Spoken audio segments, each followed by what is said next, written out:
उत्तराखंड के सीएम पुष्कर सिंह धामी देहरादून में आयोजित 63वें कोटि लिंग रुद्र महायज्ञ में शामिल होने पहुंचे। सीधे आपको वहीं ले चलते। की भांति भव्य आरती का आयोजन किया जाएगा, जिससे पवित्र स्थान भी एक आध्यात्मिक केंद्र के रूप में विकसित होंगे। भाइयों बहनों, हमारी सरकार देवभूमि उत्तराखंड के जो सांस्कृतिक मूल्य हैं और डेमोग्राफी, इसको संरक्षित रखने के लिए भी पूरी तरह से संकल्पबद्ध होकर काम कर रही है। हमने संकल्प लिया है कि फिर पूरी देश दुनिया के अंदर हम कहीं भी जाते हैं और जब हम कहते हैं कि हम देवभूमि उत्तराखंड से आए हैं, आप में से भी कोई जाएगा, पूज्य विद्वज्जन भी कहीं जाएंगे और बताएंगे कि हम देवभूमि उत्तराखंड से आए हैं, तो सामने वाले का जो भाव है वो भाव बदल जाता है, उसके चेहरे के पूरे एक्सप्रेशन चेंज हो जाते हैं। एक श्रद्धा का भाव आ जाता है कि देवों के स्थान से आए हुए। तो इस देवभूमि का जो मूल स्वरूप है, वो देवभूमि का मूल स्वरूप बना रहना चाहिए। देश की नजर में भी, दुनिया की नजर में भी, आस्था और श्रद्धावान लोगों की नजर में भी इसका मूल अस्तित्व बचा रहना चाहिए। हमने इसके लिए भी संकल्प लिया है कि हम इसके मूल अस्तित्व को खराब नहीं होने देंगे।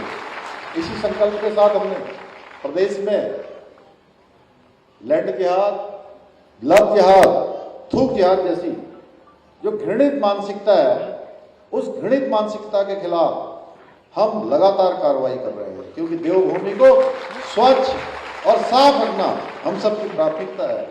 इतना ही नहीं, हम देवभूमि में गौहत्या जैसे जघन्य अपराधों को किसी भी सूरत में बर्दाश्त नहीं करेंगे। गौकशी करने वालों को, ऐसा अपराधियों को दंड दिया जाएगा कि उनकी 7 पीढ़ियां भी कभी इस कुकृत्य की कल्पना तक भी नहीं कर सकेंगे। इसके अलावा हमने प्रदेश में सख्त धर्मांतरण का कानून लागू किया है, जो देवभूमि की सांस्कृतिक और धार्मिक अस्मिता की सुरक्षा को सुनिश्चित करेगा। इतना ही नहीं, हमने समाज में व्याप्त असमानताओं को दूर करने के लिए, जो देश की आजादी के बाद देश का संकल्प था, सभी के लिए समान अधिकार सुनिश्चित करने के लिए देश में सबसे पहले समान नागरिक संहिता का कानून लागू करने का ऐतिहासिक कार्य भी हमने देवभूमि उत्तराखंड से किया है। भाइयों बहनों, पूर्ववर्ती सरकारों, वोट बैंक की राजनीति के कारण पछवा दून के क्षेत्र में घुसपैठियों को, अतिक्रमणकारियों को, अवैध कब्जे करने वालों को अतिक्रमण की खुली छूट दी गई, जिससे हमारी सांस्कृतिक और सामाजिक संरचना को भी गहरी चोट लगी है। लेकिन मैं आपको आश्वस्त करना चाहता हूं कि अब हमारे राज्य में किसी प्रकार की अवैध अतिक्रमण, अवैध गतिविधियां, घुसपैठ को किसी भी कीमत पर बर्दाश्त नहीं किया जाएगा। जो हमने अभियान चलाया है, वो अभियान हमारा निरंतर चलता रहेगा।